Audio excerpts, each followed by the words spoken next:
پیش کردم اینی را گفت این ارکانی است که هر مسلمان باید به آن ایمان داشته باشد و کسی که به یکی از این ارکان کفر ورزد کافر و نامسلمان خوانده می شود. ایمان از خود شعبه یا شاخه‌ای دارد که از اصل این ارکان منشعب می گردد. حال ایمان شعبه و شاخه‌ای علیحده داره، یکی تن است، یکی ریشه است، یکی شاخ است. با شاخ بری خود میوه هم داره، برگاه هم داره. از او خاطر پیغمبر علیه السلام در احادیث خود تشبیه اینمی بزرگای دین به امر یک درخت میده که او تنه می داشته باشه، شاخ می داشته باشه و میوه می داشته باشه. از او خاطر تا که امی معنای و مفهوم واقعی ایمان در تصور ذهن مردم جاگزین شود. از او خاطر میگه ایمان از خود شعبه یا شاخه هایی دارد که از اصل این ارکان منشعب میگردند، یعنی پراگنده میشه، چنان که شاخه های درخت از تنه آن جدا میشوند. و هر قدر بنده این خصلت ها و شعبه های ایمان را مراعات نموده و عملی نماید، به همان اندازه ایمانش بیشتر و چی میشه؟ قوی تر می باشد. از کجا معلوم کردی که شعبه های مختلف داره؟ ابی هریره رضی الله عنه از پیامبر صلی الله علیه وسلم چی کت نقل میکنه که فرمودن الایمان بضع و سبعون او قال بضع و ستون شعبه. ایمان چیزی بالا 70 یا چیزی بالا 60 است. بضع از 3 تا 10 اطلاقش میشه. فافضلها قول لا اله الا الله، بهترین از این شعبه ها این گفتار است که لا اله الا الله، بجز الله کسی دیگر معبود نیست.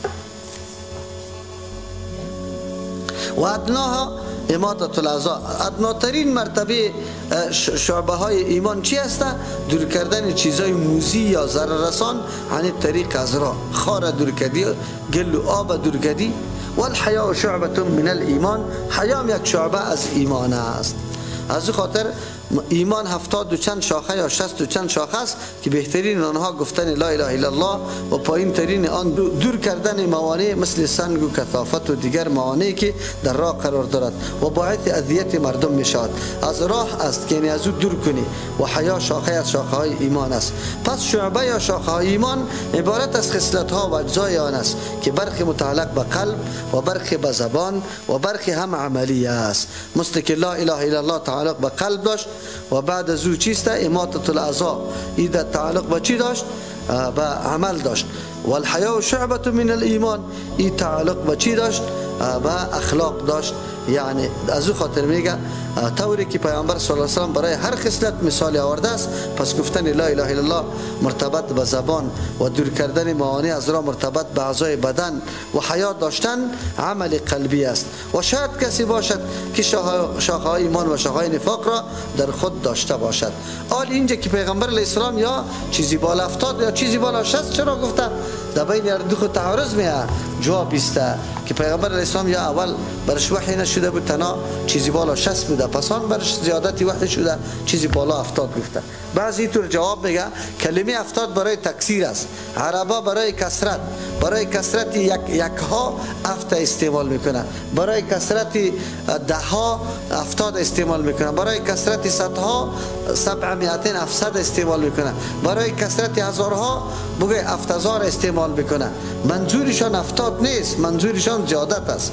و پیغمبر علیه السلام اون شعبه را گفت که چیزی بالا 70 است. یا است که بعضی کارا اینطور است که و مزدوج است، دوگانه است، بعضی اردوش یک شعبه شمار کرده و بعضی دو شعبه. مثلا امر بالمعروف و نهی عن المنکر، اگر این یک شعبه بگیریم اون که 10 چیز است، اگر 2 چیز بگیریم چیزی بالا 70 میشه. از او خاطر اینجا پیغمبر علیه السلام اشاره به این میکنه که ایمان شاخه های متنوع داره. پس هر قدر شاخه قوی شوه و چیسته زیاد شوه، امو قدر ایمان انسان قوی میشه. از امو خاطر است که از این حدیث محدثین کرام بالای زیادت و نقصان ایمان دلیل میگیره. امو اعلاترین لا اله الا الله است که ایمان قلب است و بعد از او چی است؟ ادنایش یک چیزی مزید از راه دور کردن است. اما حیا را پیغمبر رسول گفت که یک شاخه از شاخه های ایمان است.